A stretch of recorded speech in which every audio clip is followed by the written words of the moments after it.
Okay. Good evening to all of you. Welcome back in thermodynamics classes. कल के lecture में हम लोगों ने चैप्टर 1 का क्वेश्चंस का फर्स्ट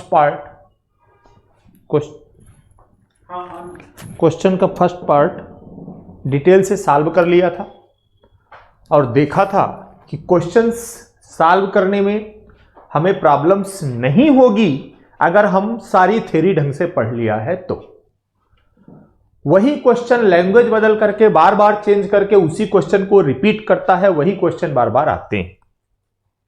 कहने का मतलब है कि अगर आप ढंग से थ्योरी पढ़ रहे हैं तो आपके लिए क्वेश्चन सॉल्व करना बहुत आसान हो जाता है, आप बहुत आसानी के साथ क्वेश्चंस को सॉल्व कर सकते हैं। ठीक है, अब उसी चैप्टर से रिलेटेड थोड़ा सा एडवांस क्वेश्चन देखते हैं। जो हमने प्रॉपर्टीज और बेसिक कॉन्सेप्ट पढ़ा है उससे रिलेटेड कुछ क्वेश्चंस हैं, उनको देख लेते हैं। ठीक है, थोड़ा सा एडवांस क्वेश्चंस है, देखते हैं। चैप्टर 1 का है बेसिक कॉन्सेप्ट एंड डिफिनीशन का, सेकंड चैप्टर क्वेश्चन का जो है उसको देखते हैं। क्वेश्चन नंबर 1 हमने क्वेश्चन नंबर 1 आपको जब मैंने पढ़ाया था, जरा देखिए, थ्योरी क्लास पे पढ़ाया था, चेक करिए। क्वेश्चन क्या कह रहा है? ए रिवर्सिबल प्रोसेस, एक reversible process option A must pass through a continuous series of equilibrium state, इसीलिए क्वासी स्टैटिक रिवर्सिबल था। मैंने कहा था कि एक प्रोसेस रिवर्सिबल कब होगा? मैंने बताया था कि अगर यहां पे आप कोई प्रॉपर्टी लेते हैं, ये पॉइंट 1 है, ये पॉइंट 2 है और यहां से यहां तक ये आता है, इंटरेक्शन होता है पॉइंट 1 और 2 के बीच में। तो एक तरफ आप अगर सिस्टम ले लेते हैं, this is system, this is surrounding,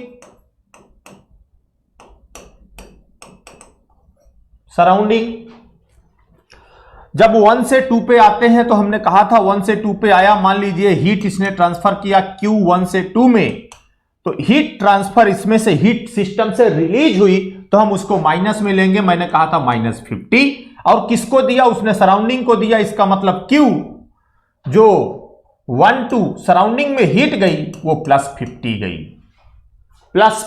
गई।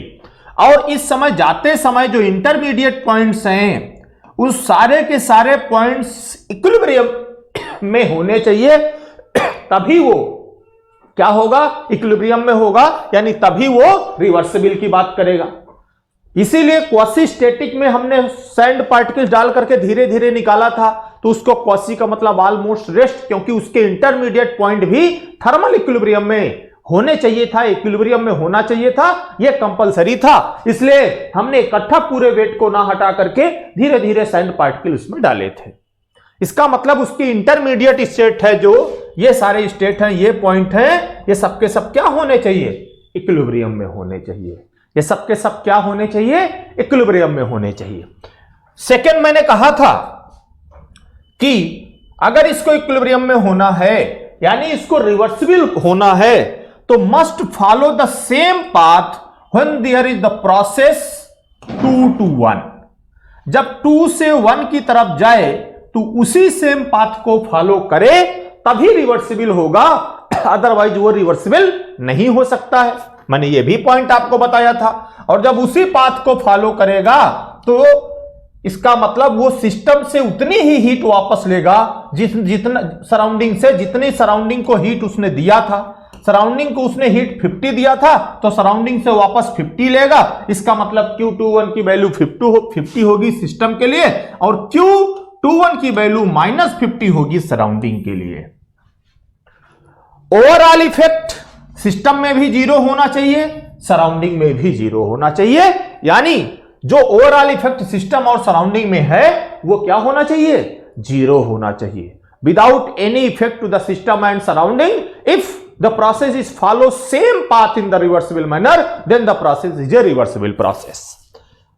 ये कंडीशंस होनी चाहिए। फर्स्ट ऑप्शन क्या कहता है?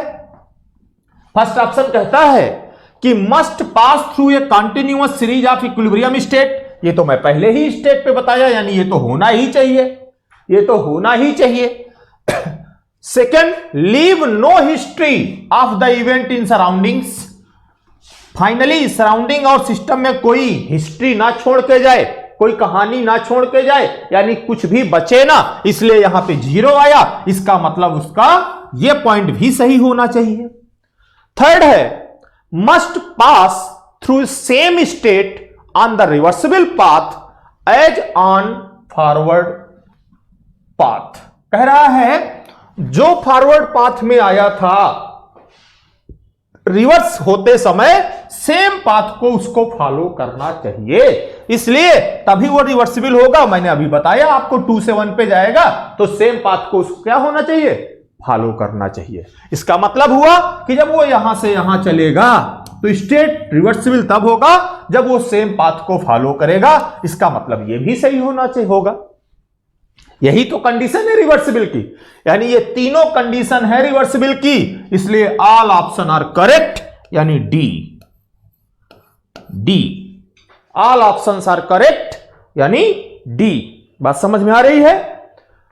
This is the question number 1, this is the question number 1। Clear हुआ सबको? ठीक है, तो याद रखिएगा एक रिवर्सिबल प्रोसेस वही प्रोसेस है जो रिवर्स होते, उसके जो इंटरमीडिएट स्टेट्स हैं वो इक्विलिब्रियम में होना चाहिए, इंटरमीडिएट स्टेट्स हैं वो इक्विलिब्रियम में होना चाहिए। साथ में जब वो रिवर्स मैनर में जाए तो सेम पाथ को फॉलो करना चाहिए, और सिस्टम और सराउंडिंग में कोई भी हिस्ट्री छोड़ के ना जाए, यानी सिस्टम और सराउंडिंग में कोई इफेक्ट ना डाले, फाइनल जो इफेक्ट आए वो 0 हो, तो इसलिए उसको रिवर्सिबल प्रोसेस कहा जाता है। ठीक है, it is a reversible process. तो option D is the correct. Question number 2, question number 2 देखिए क्या कहता है question number 2। Question number 2, for a thermodynamic process to be reversible the temperature difference between hot body and working substance should be. एक thermodynamic process reversible है तो temperature difference between the hot body and working substance should be. अगर वो reversible होगा, अगर वो reversible है तो उसके दोनों के बीच में टेम्परेचर डिफरेंस यानी इक्विलिब्रियम में होना चाहिए, और इक्विलिब्रियम में तब होगा जब टेम्परेचर डिफरेंस 0 होगा। इक्विलिब्रियम तो तब होगा जब वहां डेल्टा टी 0 हो, तभी वो थर्मल इक्विलिब्रियम की बात करेगा, नहीं तो इक्विलिब्रियम की बात करेगा ही नहीं। इसका मतलब हुआ कि जो टेम्परेचर डिफरेंस है वो क्या होना चाहिए, 0 होना चाहिए। क्या होना चाहिए, 0 होना चाहिए। इसका मतलब option A is the correct answer, option A is the correct answer. भाई वो रिवर्सिबल तब होगा, रिवर्सिबल तब होगा जब सेम पाथ को फॉलो करे, और सेम पाथ को फॉलो करने के साथ साथ सारे पॉइंट्स इक्विलिब्रियम में हो, और इक्विलिब्रियम में तब होंगे जब there is no temperature difference between the system and surrounding, और no temperature difference between system and working fluid, किसी के बीच में टेम्परेचर डिफरेंस नहीं होना चाहिए, तभी वो रिवर्सिबल कहलाएगा। इसलिए जो टेम्परेचर डिफरेंस है वो क्या होना चाहिए, 0। जो टेम्परेचर डिफरेंस है क्या होना चाहिए, 0 होना चाहिए। क्लियर हो रहा है? बोलो भाई। ठीक है, इसका मतलब हुआ कि क्वेश्चन नंबर 2 का ए ऑप्शन करेक्ट है, यानी 0 होगा। ठीक है, नेक्स्ट क्वेश्चन पे चले, देखिए ध्यान से जरा।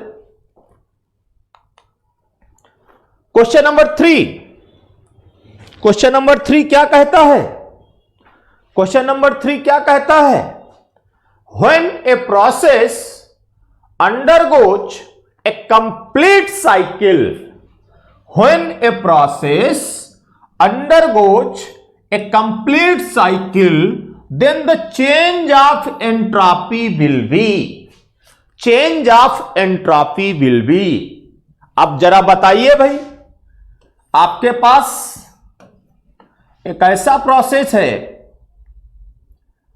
जो कि अगर हम टेम्परेचर और एंट्रोपी डायग्राम बनाएं, टीएस डायग्राम बनाएं, कोई साइकिल बनाते हैं, कैसा भी साइकिल बनाओ, यहां से गए थे यहां से वापस चले यहां चले आए, ये 1 था ये 2 था, तभी साइकिल होगा। साइकिल तो कोई प्रोसेस तब कहलाते हैं जब इनिशियल और फाइनल कंडीशन दोनों क्या हो जाएं, सेम हो जाएं। जब इनिशियल और फाइनल कंडीशन दोनों क्या हो जाएं, सेम हो जाएं। यहां से यहां चला, यहां से यहां चला, यहां से यहां चला, 1 से 2 पे आया, 2 से 3 पे आया, 3 से 1 पे गया, फाइनल कंडीशन उसकी 1 पे है। कह रहा प्रोसेस अंडरगो कंप्लीट साइकिल यानी उस प्रोसेस को पूरा साइकिल पूरा करना है। बीच में कैसे चले वो बात अलग है, लेकिन फाइनली जहां से चला था वहीं पर उसको आना है। और अगर वो जहां से चला था वहीं पर वापस उसे आना है, इसका मतलब हुआ कि जहां से चला वहीं पे पहुंचा। कहने का मतलब है कि this is the initial and final condition are same. When the initial and final condition are same, then it is complete cycle. अगर वो साइकिल कंप्लीट करता है, इनिशियल और फाइनल कंडीशन सेम हो जाती है, तो मैंने आपको बताया कि अगर इस पॉइंट का टेम्परेचर T1 है, एंट्रोपी S1 है, टेम्परेचर T1 है, एंट्रोपी S1 है। साइकिल से चलने के बाद जब यहां वापस पहुंचा तो फिर से एंट्रोपी उसकी T1 ही रहे, टेम्परेचर उसका T1 रह गया, एंट्रोपी S1 रह गया, मतलब उसमें कोई चेंज नहीं आया। और मैंने आपको बताया था कि ये टेम्परेचर और एंट्रोपी ये सब क्या है, these are the property of the system. और जो प्रॉपर्टी होती हैं उनका साइक्लिक इंटीग्रल हमेशा क्या होता है, 0 होता है। Change in property, cyclic integral क्या होगा, 0 होगा। अगर वो पूरा साइकिल पूरा करता है तो उसमें चेंज इन प्रॉपर्टी 0 होगा। इसका मतलब इसका जो ऑप्शन 0 हो वही करेक्ट ऑप्शन होगा। जरा देखिए, ये पॉजिटिव लिखा है, ये हो नहीं सकता है, नेगेटिव लिखा है, हो नहीं सकता है, 0 लिखा है, this is the correct answer, यानी सी इज द करेक्ट आंसर। ये भी नहीं होगा, इनिशियल कंडीशन पे डिपेंड नहीं करता है, कोई मतलब नहीं है उसको। साइकिल है, इसका मतलब इनिशियल और फाइनल दोनों कंडीशन क्या होंगी, सेम होंगी। और जब दोनों कंडीशन सेम होंगी तो उसकी प्रॉपर्टी कोई भी हो, यहां एंट्रोपी लिखा है, एंट्रोपी की जगह टेम्परेचर लिख सकता है, प्रेशर लिख सकता है, वॉल्यूम लिख सकता है, एंथैल्पी लिख सकता है, डेंसिटी लिख सकता है, कुछ भी लिखे, फाइनल जब वो वहां पहुंचेगा तो किसी भी प्रॉपर्टी में कोई चेंज नहीं आएगा, किसी भी प्रॉपर्टी में कोई चेंज नहीं आएगा। ये आपको ध्यान में रखना है, इसको जरूर याद करिएगा कि अगर वो साइक्लिक प्रोसेस है तो cyclic integral change in property must be equal to 0, must be equal to 0। बात समझ में आ गई? ठीक है, तो यहां एंट्रोपी लिखा है, कोई भी प्रॉपर्टी का नाम लिख सकता है, उसको आपको ध्यान में रखना है। और ध्यान में रख के ही इस बात को करिएगा कि कोई भी प्रॉपर्टी अगर दे देता है, साइक्लिक इंटीग्रल की बात करता है, तो चेंज इन प्रॉपर्टी 0 होगा अगर वो एक साइकिल पूरा करता है तो। ठीक है, next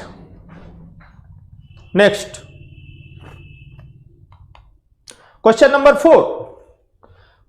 4, what is the main characteristic of A quasi static process. Main characteristic क्या है क्वासी स्टैटिक का? क्वासी का मतलब मैंने बताया था ऑलमोस्ट, स्टैटिक का मतलब रेस्ट। जो ऑलमोस्ट रेस्ट पे हो वही क्या कहलाता है, क्वासी स्टैटिक प्रोसेस कहलाता है। ऑलमोस्ट रेस्ट का मतलब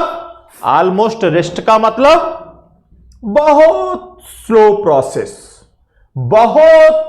प्रोसेस, जिससे कि इतना स्लो हो कि उसके जो इंटरमीडिएट स्टेट्स हैं, ये 1 हो गया, ये 2 हो गया, जो इंटरमीडिएट स्टेट हैं ये सब के सब इक्विलिब्रियम में हो, ये सब के सब इक्विलिब्रियम में हो, वेट को हटाएंगे तो धीरे धीरे धीरे धीरे धीरे धीरे ऊपर की तरफ बढ़ेगा और उसकी जो इंटरमीडिएट स्टेट्स हैं वो सारी की सारी इंटरमीडिएट स्टेट क्या होंगी, इक्विलिब्रियम में बनी रहनी चाहिए। उसी को क्वासी-स्टैटिक कहा जाता है। इसीलिए क्वासी-स्टैटिक, फ्रिक्शनलेस क्वासी-स्टैटिक प्रोसेस को ही रिवर्सिबल प्रोसेस कह दिया जाता है। इसीलिए कि जो फ्रिक्शनलेस है वो हमेशा क्वासी-स्टैटिक प्रोसेस रिवर्सिबल प्रोसेस होगा। कहने का मतलब हुआ कि बहुत ही स्लो मैनर में होना चाहिए, बहुत ही स्लो मैनर में होना चाहिए। मैंने आपको बताया था कि आप ये ले लो पिस्टन सिलेंडर अरेंजमेंट, यहां पर वेट की जगह बालू का ढेर रख दिया है हमने और यहां बैठ गए हैं, खेलने का मन कर रहा है, एक एक बालू चुटकी उठा करके बाहर फेंकते रहो, धीरे धीरे ये पिस्टन यहां से यहां कब पहुंचेगा आप देख नहीं पाएंगे, बट पिस्टन धीरे धीरे धीरे धीरे धीरे धीरे धीरे ऊपर की तरफ मूव कर जाएगा। Clear? Clear means process is infinitely slow is process. ठीक है, रैंडम प्रोसेस नहीं है, स्पॉन्टेनियस प्रोसेस नहीं है, स्टेशनरी भी नहीं है, इनफाइनाइटली स्लो है, इनफाइनाइटली स्लो है। मींस इसका option A is the correct answer. Option A is the correct answer. Clear हो रहा है? क्लियर हो रहा है? ऑप्शन ए क्यों होगा? क्योंकि बहुत ही धीरे धीरे इस प्रोसेस को लेके चलते हैं, वेरी स्लो मैनर में, इसीलिए इसको कहा जाता है it is a very slow process, it is a very slow process और इनफाइनाइटली स्लो प्रोसेस। इसीलिए क्वासी-स्टैटिक प्रोसेस को ऑलमोस्ट, नाम से ही क्लियर है, वेरी स्लो का मतलब ऑलमोस्ट, इनफाइनाइटली स्लो का मतलब ऑलमोस्ट रेस्ट, लगभग रेस्ट पे है बट रेस्ट पे नहीं है। जैसे कहते हैं limit tends to zero, zero की तरफ जा रही है बट जीरो नहीं है, वही है, ऑलमोस्ट रेस्ट है बट रेस्ट पे नहीं है, रेस्ट पे नहीं है। उम्मीद करता हूं चीजें समझ में आ रही हैं, क्लियर हो रहा है। फिर से जो बताया था आपको यहां पे क्लियर कर रहा हूं मैं चीजों को। इसका मतलब हुआ कि इसका ऑप्शन ए जो है वो करेक्ट होगा, ऑप्शन ए करेक्ट होगा। ठीक है, next question number 5। Question number 5, कितना प्रॉपर्टी पढ़े हैं, कितने अच्छे से सारे पॉइंट्स बताए हैं मैंने, नोट लिखाया है मैंने। प्रॉपर्टी के लिए क्या लिखाया है? Note number 1, note number 1 property क्या है? पॉइंट फंक्शन है। प्रॉपर्टी क्या है? पॉइंट फंक्शन है, पाथ फंक्शन नहीं है, नो पाथ फंक्शन।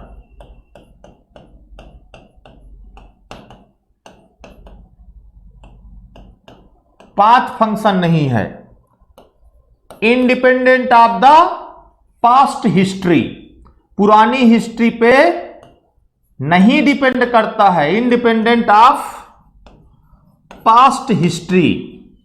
जो पास्ट हिस्ट्री है उस पे डिपेंड नहीं करता है, इंडिपेंडेंट ऑफ पास्ट हिस्ट्री। और भी बताया था एग्जैक्ट डिफरेंशियल, इनएग्जैक्ट नहीं है, एग्जैक्ट डिफरेंशियल है, यानी डीपी का मतलब P2 माइनस P1 लिख सकते हैं। जो प्रॉपर्टी होगी वो पॉइंट फंक्शन होगा, पाथ फंक्शन नहीं होगा, पास्ट हिस्ट्री पे डिपेंड नहीं करेगा, एग्जैक्ट डिफरेंशियल होगा। अब इसमें से ऑप्शन मिला लीजिए।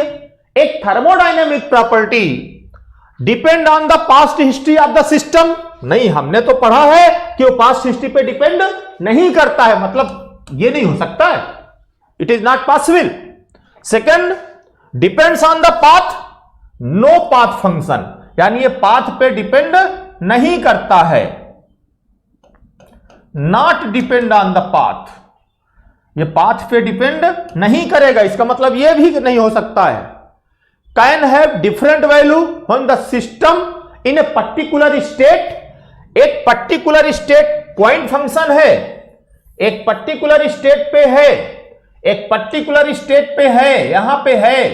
अब आप कहीं से भी आओ, जब यहां पहुंचोगे तो इस स्टेट पर सबका प्रेशर P1 होगा, टेम्परेचर T1 होगा, कोई कहीं से भी आए कैसे भी आए कोई फर्क नहीं पड़ता। लेकिन अगर पर्टिकुलर स्टेट पे है तो वहां सबके प्रेशर, टेम्परेचर, एंट्रोपी, एंथैल्पी, सब कुछ, वॉल्यूम, सब कुछ क्या होगा, सेम होगा। इसका मतलब पर्टिकुलर एक स्टेट पर कभी भी दो वैल्यू नहीं हो सकती हैं। एक पर्टिकुलर स्टेट पर किसी प्रॉपर्टी की सिर्फ और सिर्फ एक वैल्यू हो सकती है, दो वैल्यू होने के चांसेस है ही नहीं है, not possible.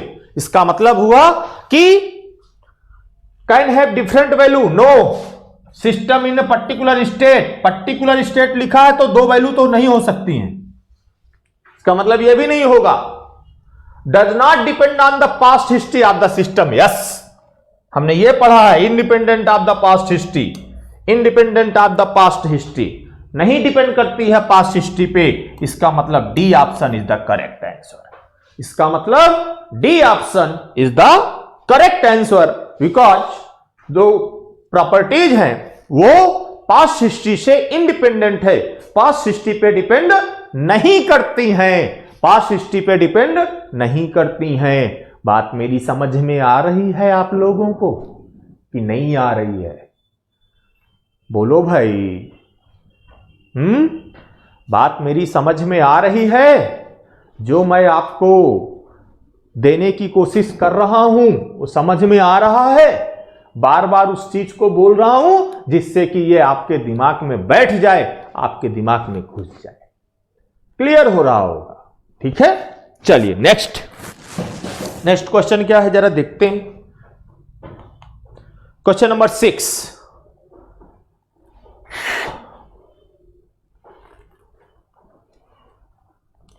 ice plus water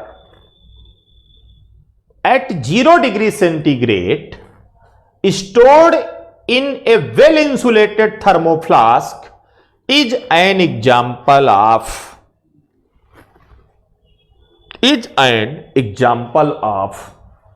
बोलो भाई। आइस और वाटर को एक थर्मोफ्लास्क, एक बात बताऊं सिंपल सा, उसने क्या नाम बोला? थर्मोफ्लास्क।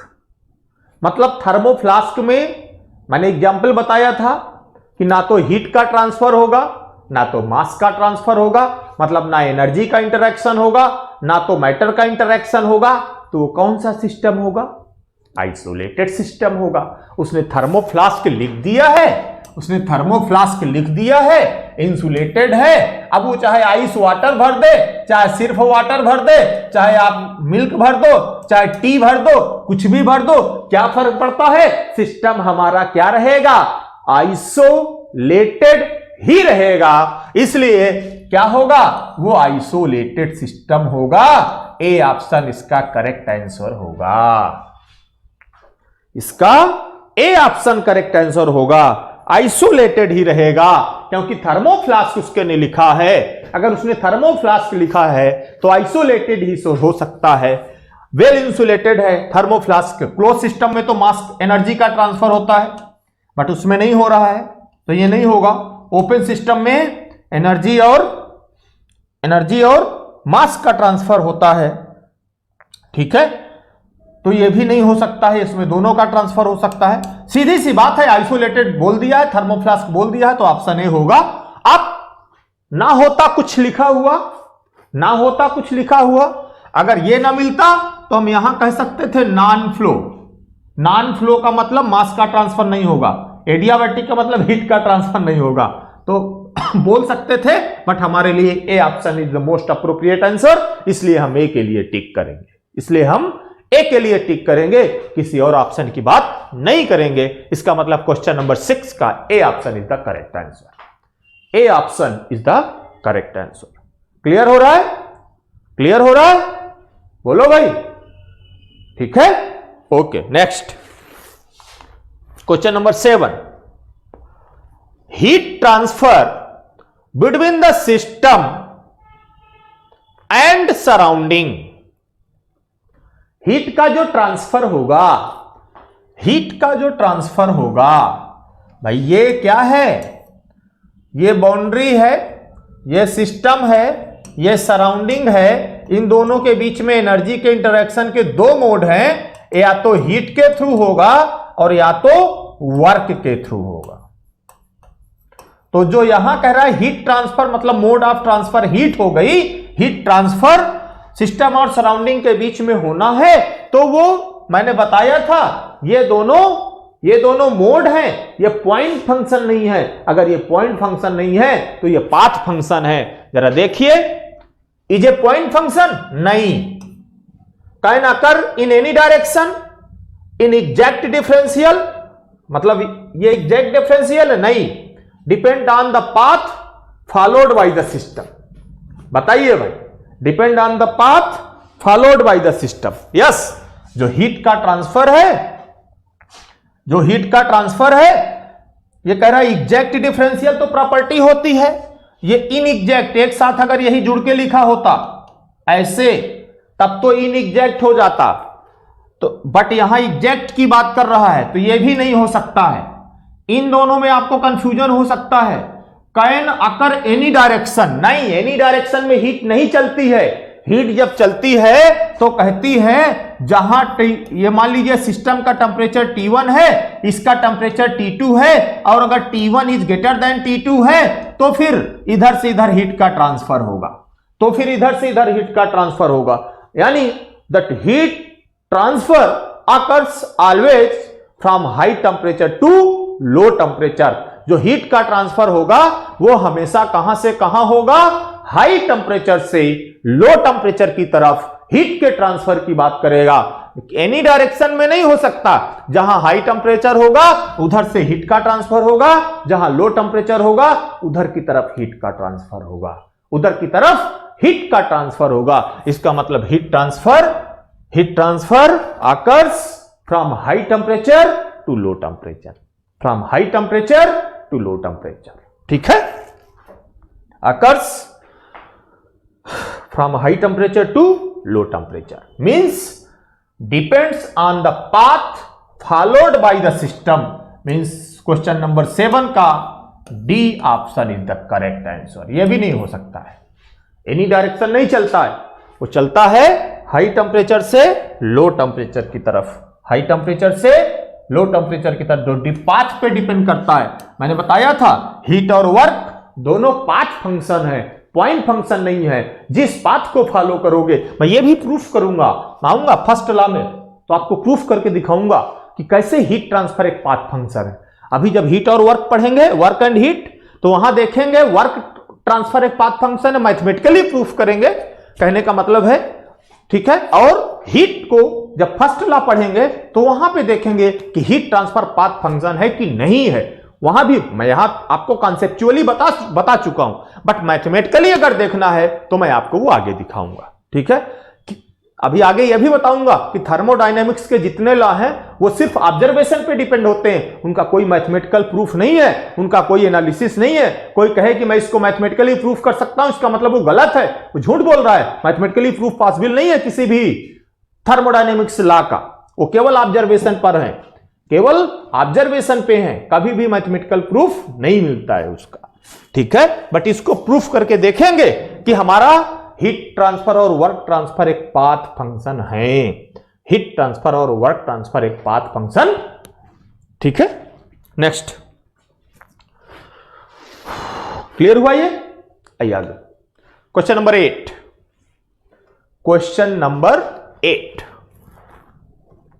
क्वेश्चन नंबर 8 क्या कहता है, जरा देखते हैं भाई। Match list 1, list 2 and select the correct answer using code given below. सबसे एक ये, दूसरा एसर्शन और रीजन, ये दो क्वेश्चन ऐसे हैं जो थोड़ा डेंजरस होते हैं। ये दो क्वेश्चन ऐसे हैं जो डेंजरस होते हैं, इनको आपको ध्यान में रख के देखना होता है, मैच कराना होता है। इनको मैच कराने का तरीका पहले मैं आपको दिखाता हूं, मैच कराता हूं, फिर मैं आपको बताऊंगा कि 1-2 से भी पकड़ सकते हैं अगर थोड़ी सी चीजें आपको आती हो तो। कह रहा है पी क्या कह रहा है? पी कह रहा है interchange of energy is not possible, interchange of energy is not possible in A flow system? नहीं, फ्लो सिस्टम में तो एनर्जी और हीट दोनों का ट्रांसफर होता है, यानी मैटर और एनर्जी दोनों का ट्रांसफर होता है। वर्किंग मीडियम कोई एनर्जी इंटरेक्शन की बात ही नहीं करता, वर्किंग मीडियम से तो ट्रांसफर हो ही सकता है। थर्ड है आइसोलेटेड सिस्टम। फोर्थ है साइकिल। साइकिल में एनर्जी का ट्रांसफर होता है, एनर्जी का ट्रांसफर होता है क्योंकि कई प्रोसेस लगे होते हैं। फाइनली आपको इसी से तो वर्क मिलता है, साइकिल से। तो कहने का मतलब है हमने पढ़ा है आइसोलेटेड सिस्टम। आइसोलेटेड सिस्टम में हमने पढ़ा है कि जब एनर्जी का भी ट्रांसफर ना हो, मास का भी ट्रांसफर ना हो, तो वो क्या कहलाएगा? आइसोलेटेड सिस्टम कहलाएगा। इसका मतलब P का 3 होना चाहिए, P का 3 होना चाहिए। अभी मैं एकदम एग्जैक्ट आंसर पे नहीं, अभी एक एक को मिला के देखेंगे, हो सकता है इधर उधर करना पड़े थोड़ा बहुत, ठीक है। सेकंड क्या कहता है? Any process in which the system return to its original condition state is called, वो प्रोसेसेस जिसमें सिस्टम अपनी ओरिजिनल कंडीशन पर वापस चला आए, मतलब जहां से चला था वहीं पे वापस चला आए। एक से चला था, एक पे वापस आ गया, इसका मतलब हुआ कि वो क्या कहलाएगा? साइकिल कहलाएगा। इसका मतलब वो क्या कहलाएगा? वो साइकिल कहलाएगा। तो Q का 4 होना चाहिए। Q का क्या होना चाहिए? 4 होना चाहिए। Q का 4 होना चाहिए, ठीक है। Interchange of matter is possible in a. जो मैटर का ट्रांसफर होता है, मैंने कहा था, आपको बताया था कि यहां पर आप this is the boundary, this is the boundary, this is the system and this is the surrounding. दो चीजों का इंटरेक्शन हो सकता है, एक मैटर का इंटरेक्शन हो सकता है, दूसरा एनर्जी का इंटरेक्शन हो सकता है।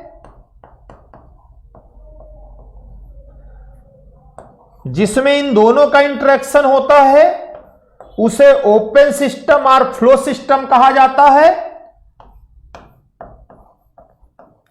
जिसमें सिर्फ एनर्जी का होता है उसको क्लोज्ड कहते हैं। जिसमें दोनों का नहीं होता उसको आइसोलेटेड कहते हैं, उसको आइसोलेटेड कहते हैं।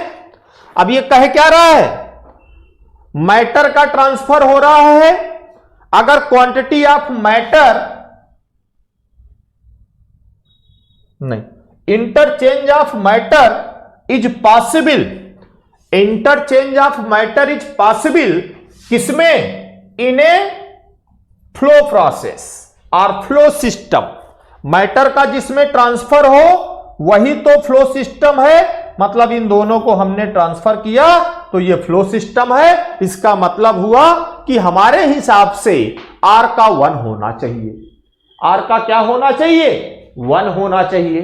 अब इस R का अगर 1 होना है, यस जरा देख लेते हैं। Yes, the quantity of matter, the quantity of matter का मतलब वही तो वर्किंग मीडियम है। The quantity of matter under consideration in thermodynamics is called working medium, is called working medium. वही वर्किंग मीडियम है भाई। क्वांटिटी ऑफ मैटर का मतलब जैसे आईसी इंजन में कितना क्वांटिटी ऑफ मैटर, कितना फ्यूल एयर आपने डाला, वही वर्किंग मीडियम है, वही वर्किंग मीडियम है। तो इसका मतलब यस का 2 होना चाहिए, इस यस का 2 होना चाहिए। अब इसके ऑप्शन आप देख लो। ए में क्या कह रहा है? ए बी सी है ना। ए में कह रहा P का 2 होगा। Interchange of energy is not possible in a, नहीं हो सकता। इसका मतलब ये तो सीधे गलत हो गया, बात ही नहीं करेंगे आगे की हम, सीधे गलत हो गया, मतलब हम बात ही नहीं करेंगे आगे की। Second B option, P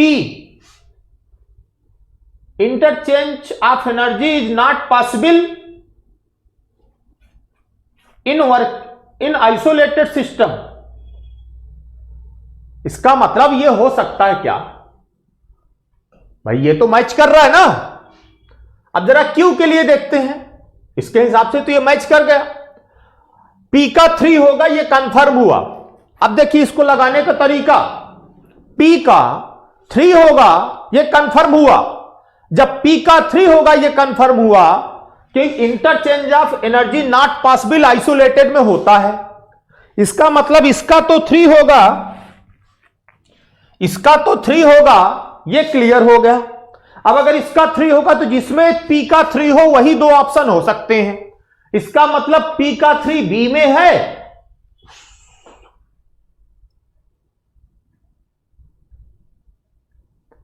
P का 3 बी में है और पी का 3 डी में है। इसका मतलब ये दो ऑप्शन तो पहले ही गायब हो गए। ए और सी, जिसको चारों ना मैच कराने आए वो ऐसे मैच करा सकता है, मतलब इसके दो ऑप्शन तो पहले ही गायब हो गए। ए और सी नहीं हो सकते हैं क्योंकि आइसोलेटेड सिस्टम होगा जिसमें एनर्जी का इंटरेक्शन नहीं होगा, एनर्जी का इंटरेक्शन नहीं होगा, तो ए और सी तो गायब हो गए। बचे बी और डी, जरा देखते हैं। अब जरा दूसरे को देख लेते हैं, क्यू को। क्यू कहता है any process in which the system return to its original condition. जब ओरिजिनल कंडीशन में आता है तो उसी को हमने क्या कहा, वही साइकिल कहलाता है। अब अगर वही साइकिल है तो Q का 4 होगा। अब जरा Q का 4 देख लो भाई, जब 3B और D में से कोई एक हो सकता है तो Q का इसमें तो 1 दिया है तो B नहीं होगा, Q का 4 इसमें दिया है मतलब D होगा। इसका मतलब D ही बचा, ये 3 कट गए। 2 को देखना पड़ा, 2 को देखने की भी जरूरत नहीं पड़ी। कई बार ऐसा होगा कि एक को देख के ही काम बन जाएगा, कई बार ऐसा होगा कि एक को देख के ही काम बन जाएगा।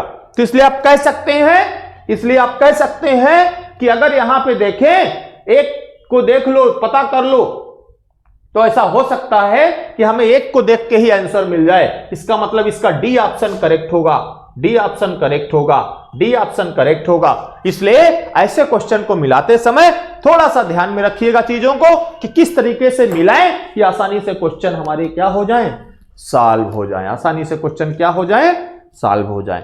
एक को मिला के मैच करा सकते हैं, ऐसे जो मैच कर जाए ऊपर 2 को काट दीजिए, चीजें आसान हो जाती हैं। हमें बार बार देखना नहीं पड़ता, हमें यह पता चल गया कि ए और सी कभी नहीं हो सकते हैं। जब ए और सी नहीं हो सकते हैं, 2 बच गए, 2 को मैच कराना आसान हो जाता है। नहीं भी मैच करा पा रहे हैं तो चांस होने सही होने के चांसेस 50% बढ़ गए। 2 में 1 होगा तो आप तुक्का भी लगा सकते हैं। जब चारों में तुक्का मारोगे तो 25% चांस है, 2 में मारोगे तो 50% चांस है। ये भी आप देख सकते हैं, ठीक है।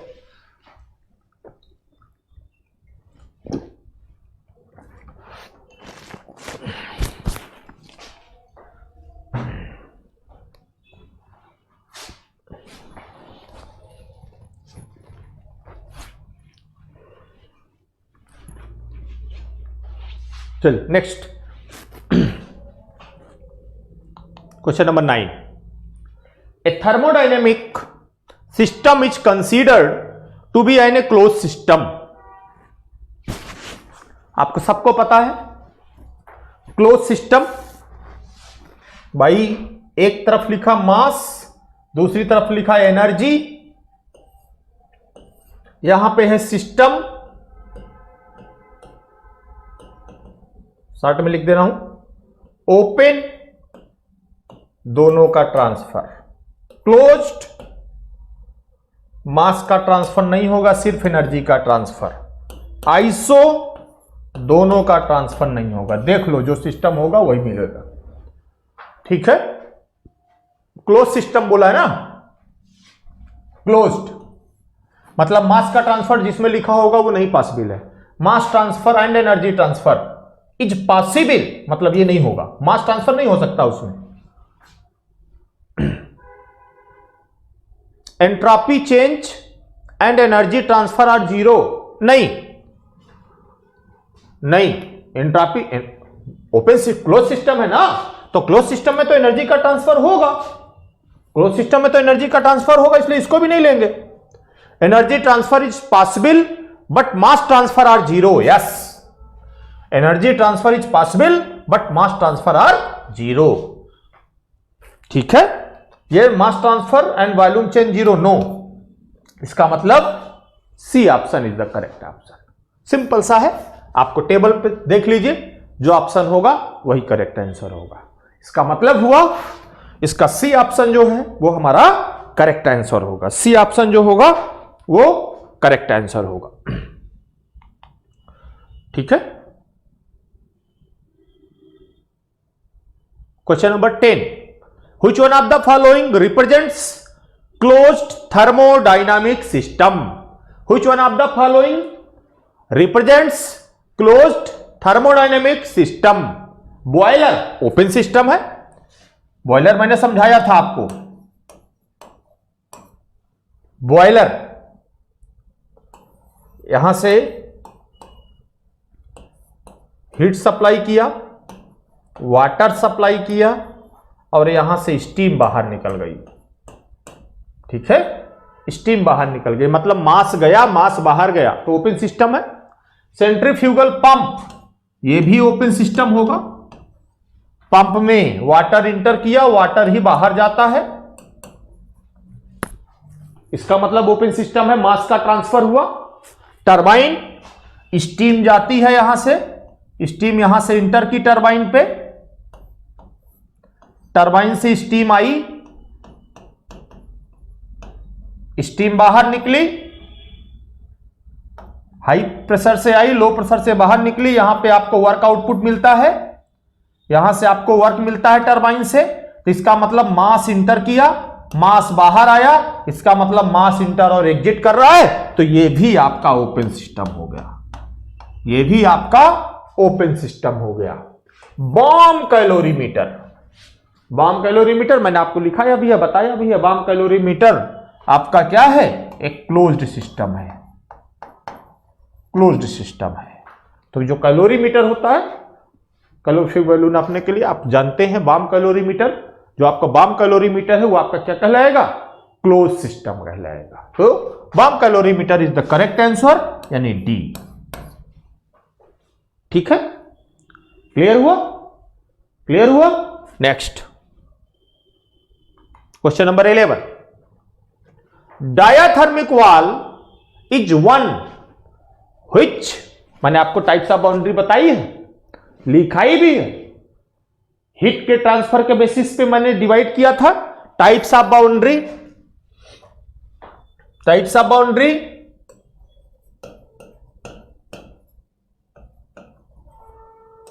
टाइप्स ऑफ बाउंड्री, दो चीजों का मैटर, दो चीजों का इंटरेक्शन होता है, एक मैटर का इंटरेक्शन होता है,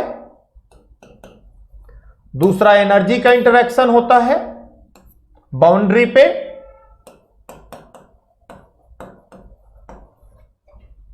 बाउंड्री के मैटर के बेसिस पर permeable and non permeable, energy के बेसिस में दो कहा था, एक को कहा था वर्क, दूसरे को कहा था हीट। जब वर्क के बेसिस पे कहेंगे तो मैंने कहा था रिजिड एंड फ्लेक्सिबल और मूवेबल। रिजिड का मतलब जिसमें चेंज इन वॉल्यूम जीरो हो, चेंज इन वॉल्यूम जीरो हो, क्लोज सिस्टम की बात करेगा, वर्क जीरो होगा।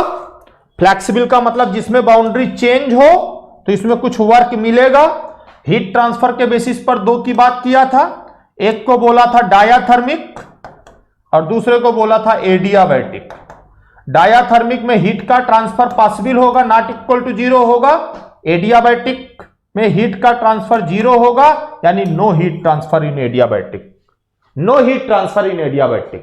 तो दो तरीके की बाउंड्री, एक को कहा गया डायाथर्मिक बाउंड्री और दूसरे को कहा गया adiabatic boundary. Diathermic and adiabatic boundary. तो डायाथर्मिक और एडियाबैटिक का मतलब हुआ कि इसमें एडियाबैटिक में हीट का ट्रांसफर नहीं होगा एंड डायाथर्मिक में हीट का ट्रांसफर होगा, डायाथर्मिक में हीट का ट्रांसफर होगा। अब मिला लीजिए आपके कौन सा ऑप्शन है, that is the correct answer होगा।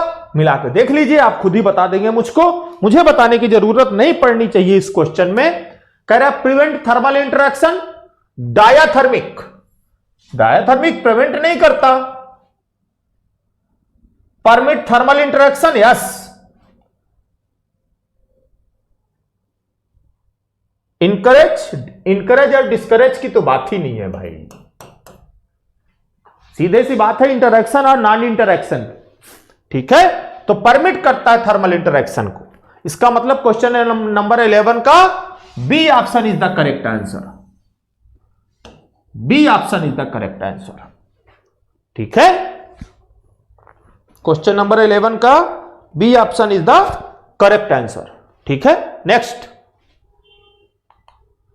क्वेश्चन नंबर 12,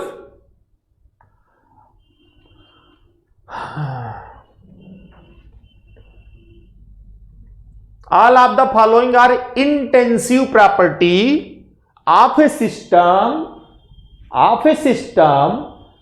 लास्ट में लिखा है एक्सेप्ट, कहने का मतलब समझ रहे, वो कहना चाह रहा है आपसे कि ये सबकी सब इंटेंसिव प्रॉपर्टी है किसी एक को छोड़ के, ये सबकी सब इंटेंसिव प्रॉपर्टी है किसी एक को छोड़ के। अब वो एक कौन सी है जो इंटेंसिव नहीं है? जो इंटेंसिव नहीं होगी वो एक्सटेंसिव होगी, यानी वो मास पे डिपेंड करेगी। अब मास पे कौन डिपेंड करेगा? टेम्परेचर तो डिपेंड नहीं करेगा, विस्कोसिटी डिपेंड नहीं करेगी, डेंसिटी डिपेंड नहीं करेगी, पोटेंशियल एनर्जी m इंटू जी इंटू एच होता है, इसका मतलब ये मास पे डिपेंड हो गई। इसका मतलब ये जो है this is the correct answer, D is the correct answer, this is an extensive property not intensive property. Potential energy, हमारी पोटेंशियल एनर्जी एक्सटेंसिव प्रॉपर्टी है, इंटेंसिव प्रॉपर्टी नहीं है, इंटेंसिव प्रॉपर्टी नहीं है। क्लियर हुआ? बोलो भाई, क्लियर हुआ? ठीक है, okay. This is the question number 12। अब बात करेंगे क्वेश्चन नंबर 13 की। ए differential heat and work would be described mathematically. अभी बताया था मैं, जस्ट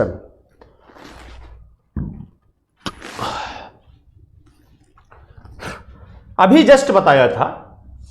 अभी इसको और आगे डिटेल से डिस्क्राइब करेंगे जब हीट एंड वर्क ट्रांसफर की बात करेंगे, तो और डिटेल से पढ़ेंगे और देखेंगे कि जो हीट और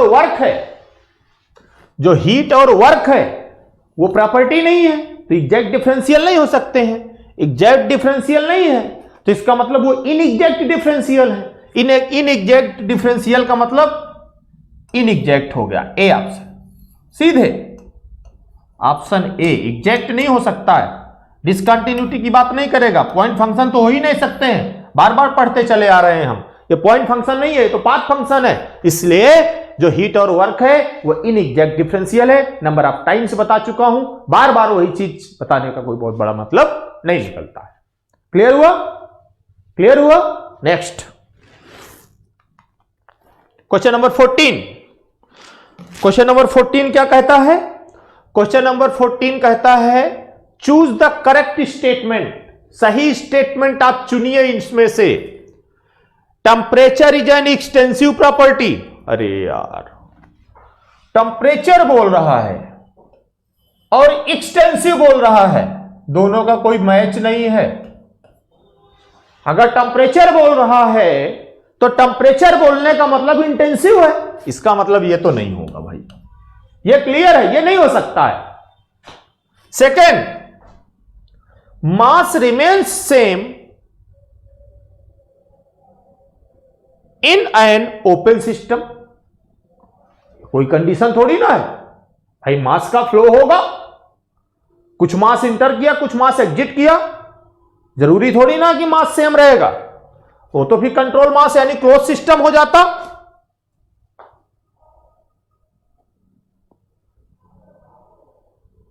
ठीक है, question number option C. Option C जरा देखिए क्या कहता है।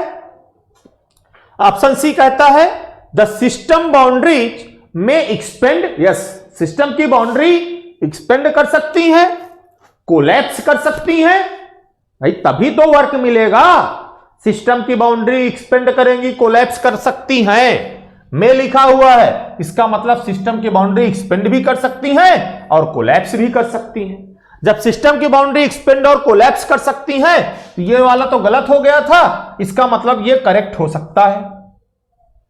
जरा पहले डी भी देख लें, फिर फाइनल पे पहुंचेंगे। डी क्या कह रहा है? डी कह रहा है an isolated system allow exchange of energy in the form of heat only. जब आइसोलेटेड बोल दिया, जब आइसोलेटेड बोल दिया तो वो ना तो हीट को एक्सचेंज करेगा, ना तो वर्क की बात करेगा, ना तो मास की बात करेगा, कुछ भी ना लेगा ना देगा।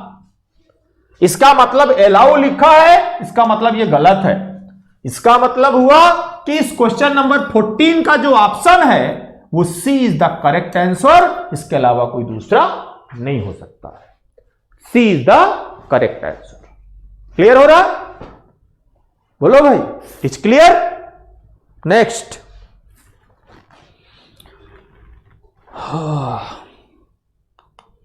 Question number 15। क्वेश्चन नंबर 15 क्या कहता है?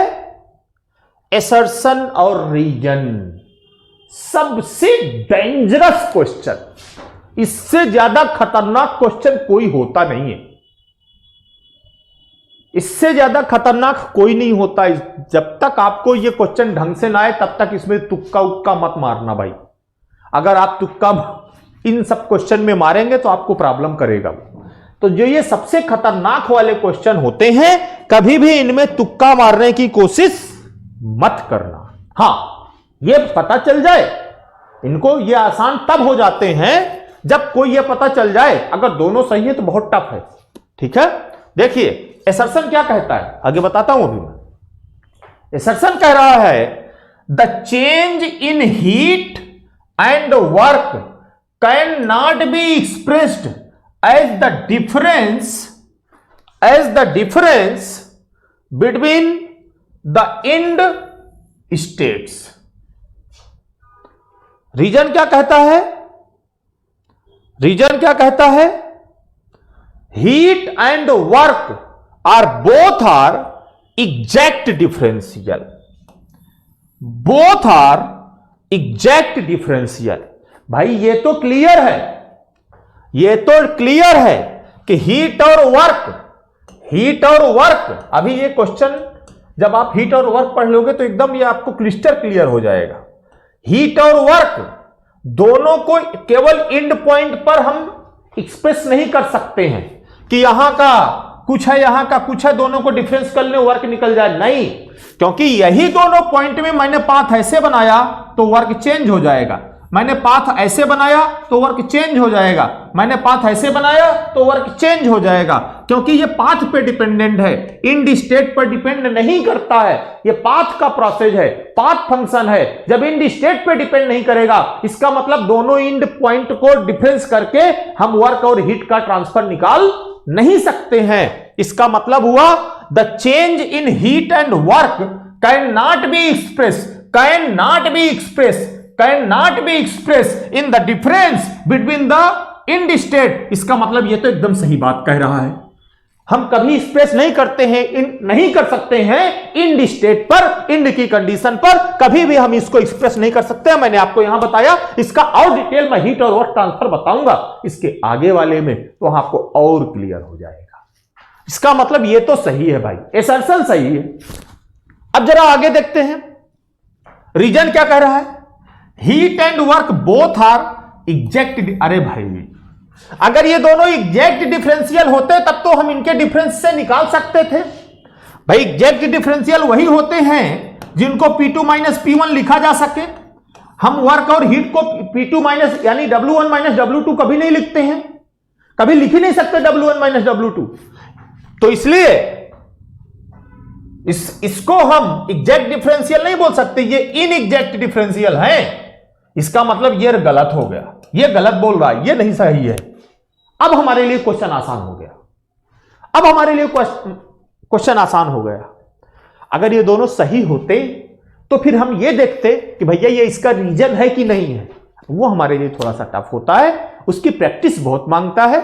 इसलिए यहां तो क्लियर हो गया कि ये सही है, ये गलत है। इसका मतलब जो ए है वो ट्रू है बट आर इज फॉल्स है, इसका मतलब सी ऑप्शन होगा। क्लिस्टर क्लियर हो गया, C is the correct answer, C is the correct answer. ये नहीं होगा, ये नहीं होगा, ये नहीं होगा, इसका सी जो है वो करेक्ट आंसर होगा। यही आंसर हमारा करेक्ट है, यानी A is true and R is false. A is true and R is false. A हमारा सही है, आर गलत है। ए सही है, आर गलत है। ठीक है। क्वेश्चन नंबर 16, क्वेश्चन नंबर 16 क्या कहता है? क्वेश्चन नंबर 16 कहता है an isolated thermodynamic system create a process, choose the correct statement. कह रहा है आइसोलेटेड सिस्टम है जिसमें एक प्रोसेस होता है, अब उससे करेक्ट स्टेटमेंट को चूज करना है। आइसोलेटेड सिस्टम है तो हीट का ट्रांसफर तो नहीं होगा, सही बात है। ठीक है, हीट का ट्रांसफर तो नहीं होगा, सही बात है। आइसोलेटेड है तो नो वर्क इज डन, सही बात है। आइसोलेटेड है तो कोई भी काम नहीं होगा, यानी एनर्जी का इंटरेक्शन ही नहीं होगा, और जब तक बाउंड्री को क्रॉस नहीं करेगा तब तक हीट और वर्क होगा ही नहीं। No mass flow across the boundary, mass का ट्रांसफर नहीं होगा, सही बात है। चौथा, no chemical reaction take place within the system, नहीं, सिस्टम के अंदर केमिकल रिएक्शन तो हो सकता है, सिस्टम के अंदर तो केमिकल रिएक्शन हो सकता है बट वो ट्रांसफर नहीं कर सकता है बाहर। आइसोलेटेड का मतलब ये, आइसोलेटेड का मतलब ये थोड़ी ना है कि वो अपने कमरे के अंदर है तो कमरे के अंदर सब कुछ बंद कर लिया, उसको हमने सिस्टम मान लिया, किसी से नहीं मिल रहा है तो कमरे के अंदर वो घूम नहीं सकता, कमरे के अंदर तो वो चिल्ला नहीं सकता, कमरे के अंदर वो सो नहीं सकता, नहीं, वो कर सकता है, लेकिन वो बाहर वालों से कोई मतलब नहीं है। कहने का मतलब है कि जब बाहर वालों से कोई मतलब नहीं है तो बाहर वालों से कोई इंटरेक्शन नहीं है, उसे आइसोलेटेड सिस्टम कहा जाता है। जब उसे आइसोलेटेड सिस्टम कहा जाता है तो इसका मतलब हुआ कि वो आइसोलेटेड सिस्टम कहलाएगा। इसका मतलब 1 2 3 सही है, चौथा गलत है, तो 1 यानी ये 1 2 3 जिसमें हो वही ढूंढ लीजिए कहां है, बी ऑप्शन। बी में 1 2 3 है, बी में 1 2 3 है, अगर बी में 1 2 3 है तो B is the correct answer, B is the correct answer. बाकी सबको हटा दीजिए, बाकी सबको हटा दीजिए। ठीक है। Next and last question, next and last question देखिए, ए कंट्रोल मास, कंट्रोल मास किसे कहा गया था? मैंने कहा था कंट्रोल मास अगर बात करेगा तो क्लोज सिस्टम की बात करेगा, अगर कंट्रोल मास की बात करेगा तो क्लोज सिस्टम की बात करेगा, अगर कंट्रोल वॉल्यूम की बात करेगा तो ओपन सिस्टम की बात करेगा, अगर कंट्रोल मास की बात करेगा तो क्लोज सिस्टम। क्लोज सिस्टम ढूंढिए कहां है? Isolated control mass is no, a closed system but heat and work can cross the boundary, yes, heat and work can cross the boundary, B is the correct answer, B is the correct answer, B is the correct answer। क्योंकि close system है, mass का transfer नहीं करेगा but heat और work का transfer तो करेगा close system ना।